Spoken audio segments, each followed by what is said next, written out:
anak-anak. Assalamualaikum warahmatullahi wabarakatuh. Waalaikumsalam warahmatullahi wabarakatuh. Silahkan Ketua Kelas menyiapkan kelas kita. Waalaikumsalam warahmatullahi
wabarakatuh. Kita bisa mulai pelajaran hari ini?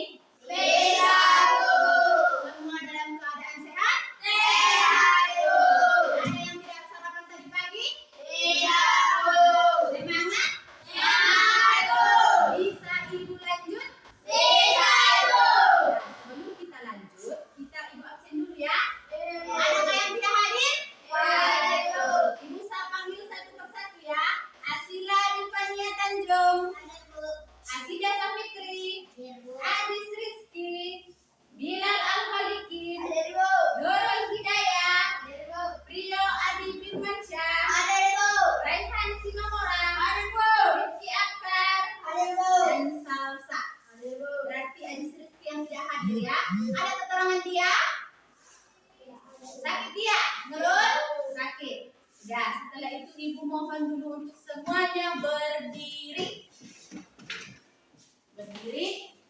Dan kita menyanyikan lagu 17 Agustus.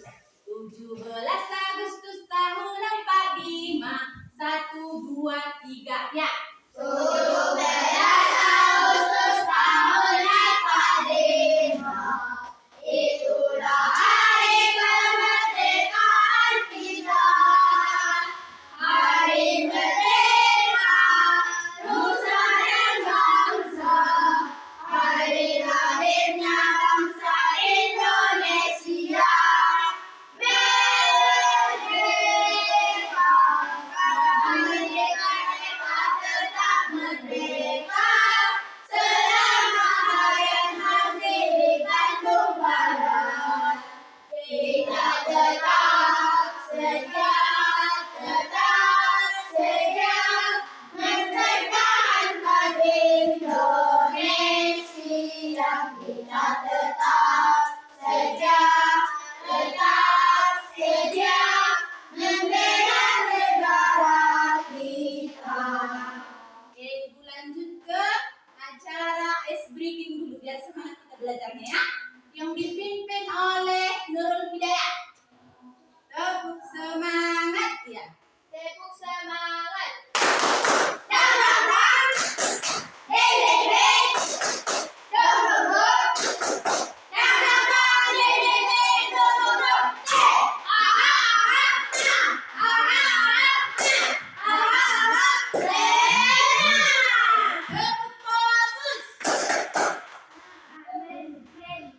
Disconnected.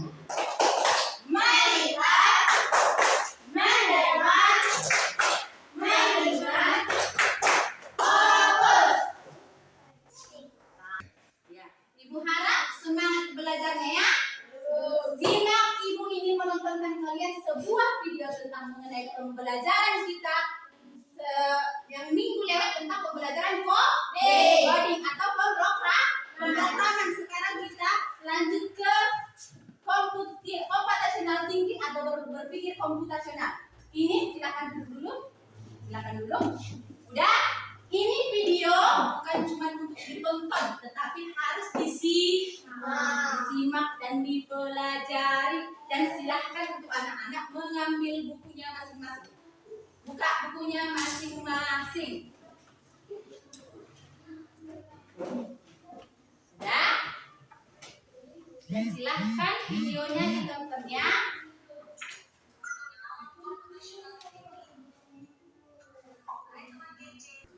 Nah, di sini, jadi mungkin ada hubungannya dengan komputer ya.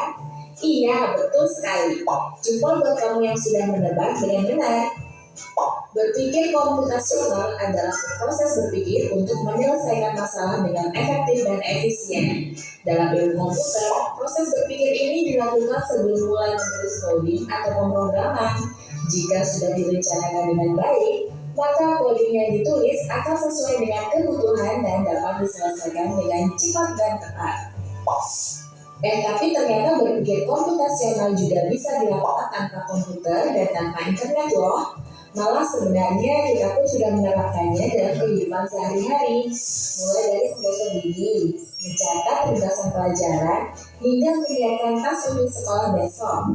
Wah, kalau kita sudah bisa menerapkannya setiap hari, berarti kita semua sudah mahir dong. Belum tentu. Contoh-contoh tadi kan menerapkan berpikir komputasional pada masalah yang sederhana. Masih banyak nih masalah yang lebih kompleks, seperti misalnya mengatur keuangan bulanan, apa yang harus dilakukan kalau kamu tersesat di tempat baru, hingga memilih jurusan dan karir. Lalu yang lebih penting lagi, ketika kamu dewasa nanti, kamu akan menghadapi era industri 4 dan bahkan 5. Di sini kamu perlu kecepatan untuk memanfaatkan dunia digital, mulai dari mencari dan memilah informasi yang kamu perlukan, hingga menggunakan informasi itu untuk membuat keputusan penting dalam hidupmu. Menghadapi masalah kompleks kehidupan di masa sekarang dan masa depan ini mirip seperti merencanakan coding yang sudah dibahas sebelumnya. Kuncinya adalah memahami masalah dengan tuntas dan mencari cara menyelesaikan yang efektif dan efisien. Nah, kalau begitu, bagaimana agar kita bisa berpikir komputasional? Sekarang kita bahas ya, 4 landasan dari berpikir komputasional. Yang pertama, dekomposisi. Dekomposisi artinya membagi masalah kompleks ke bagian yang lebih kecil agar mudah diselesaikan. Misalnya, kamu ditunjuk jadi ketua panitia lomba 17-an.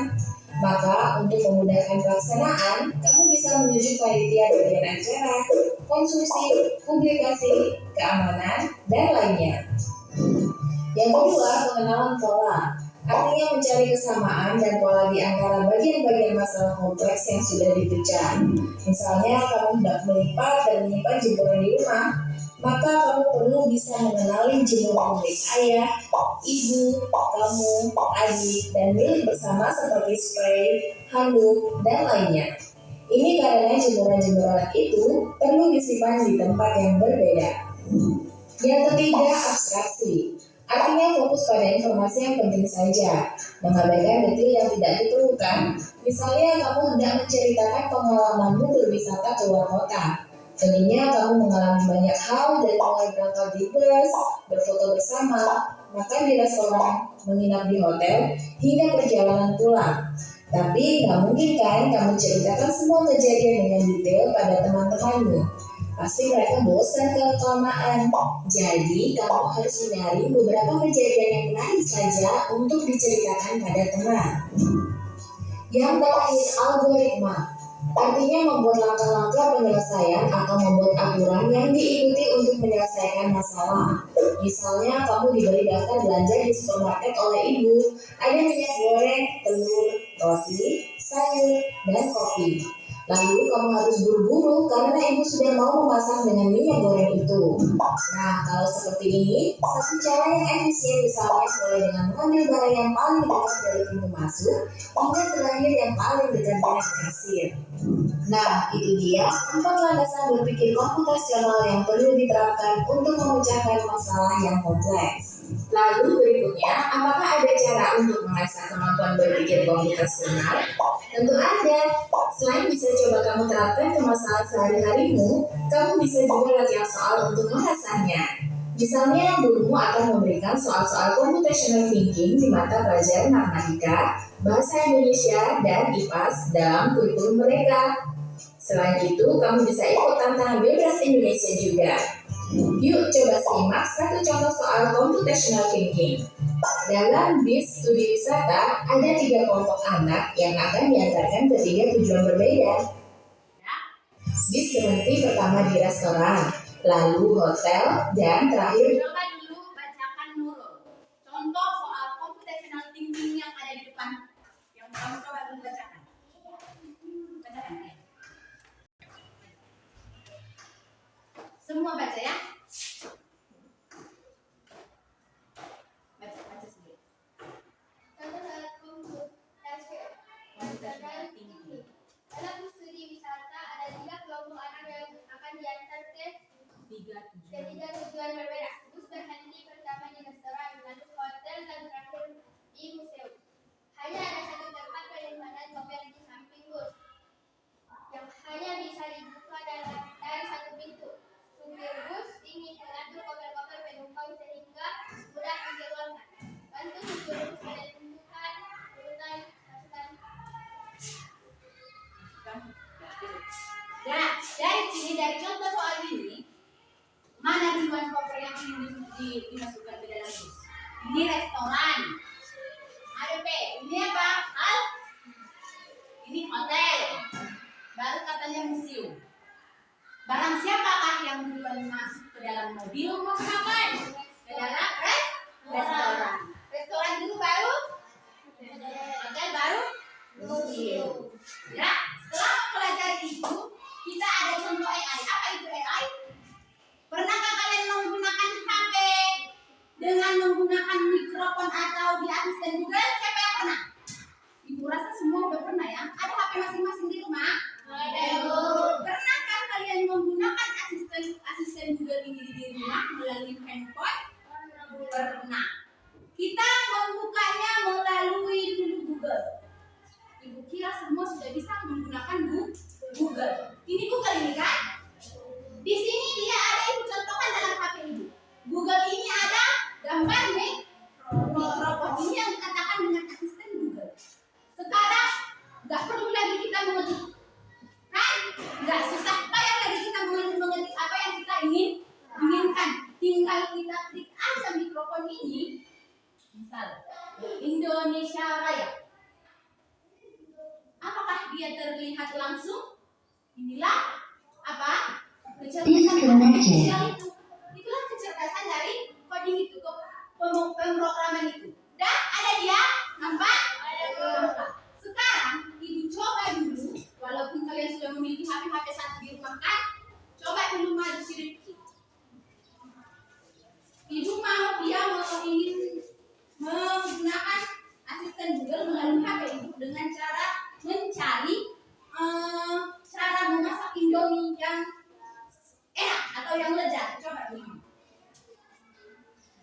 Cara memasak Indomie yang enak. Apakah muncul? Inilah kemudahan yang kalian gunakan di rumah. Nah, perlu mengetik. Nggak perlu lagi mengetik cara memasak. Nggak perlu lagi kan? Itu mengucapkan itulah dia asisten Google. Mudah kan? Mudah. Kalau kita menggunakan komputer itu atau kita menggunakan HP itu dengan cara yang berat, kita menggunakannya dengan cara yang benar, kita juga pasti akan mendapatkan hasilnya dengan benar juga. Coba dulu ini. Tadi sudah dibaca dan sudah dibuat di asisten Google. Coba dulu sekarang bacakan. Apa saja dia? Bahan-bahan. Bacakan yang kamu apakan tadi? Kamu ucapkan di asisten Google. 2 butir telur ayam, 1,5 buah tomat iris, 1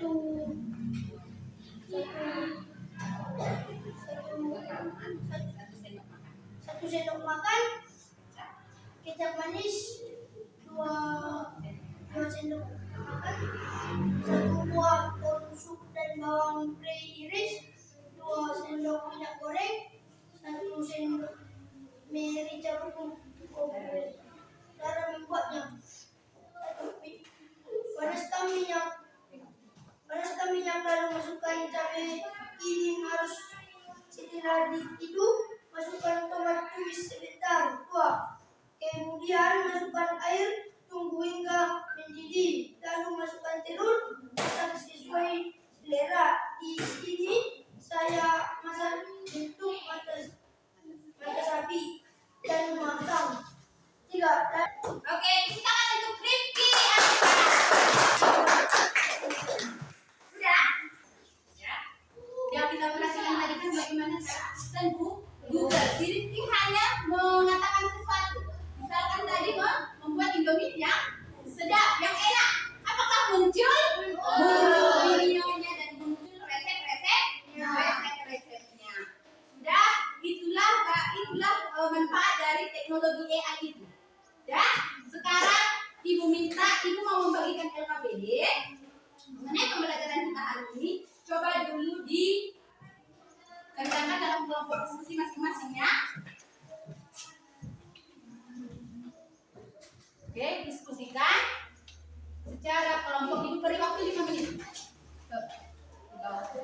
Oke, kasih waktu 5 menit, bentar lagi cukup dikumpul. Dan perhatikan soal yang ada di atas mejamu. Perhatikan baik-baik. Ini mengenai pembelajaran yang kita pelajari hari ini. Kalau sudah siap nanti dikumpul. Ada yang kurang mengerti, Rehan?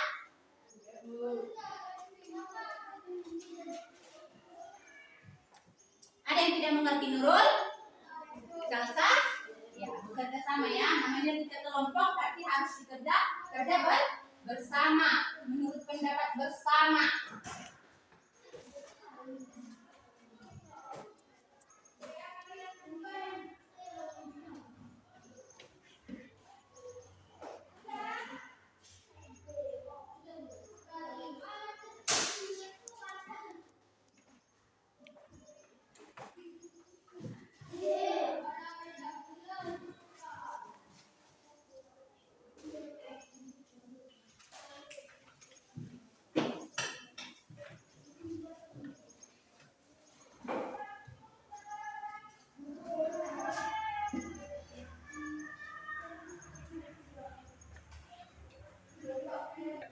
Sudah siap anak-anak? Silakan dikumpul.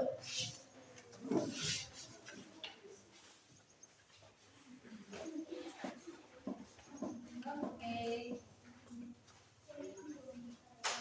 Sudah. Kelompoknya sudah dikumpul. Tepuk semangat. Dang dang dang. Deng deng deng. Dong dong dong. Dang dang dang. Deng deng deng. Dong dong dong.